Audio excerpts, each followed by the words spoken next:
скажи слово паляниця, а потім, якщо ти не скажеш, то отримаєш пекло або руту.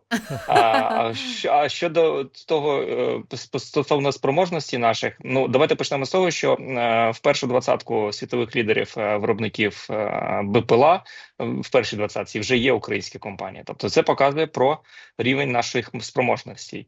Зрозуміло, що за активної підтримки держави ми зможемо стартанути і зайняти більшість цих позицій. І зрозуміло, що за кордоном у закордонних компаній набагато більше можливості ресурсу, але в них немає того, на жаль, що у нас є. Тобто це лінія боєзіткнення, на якій відбувається активна перевірка, модифікація, тому що насправді, якщо казати про використання деяких засобів, то достатньо тижня для того, щоб його апгрейдити до того рівня, який потребує, який вимагає лінія боєзіткнення.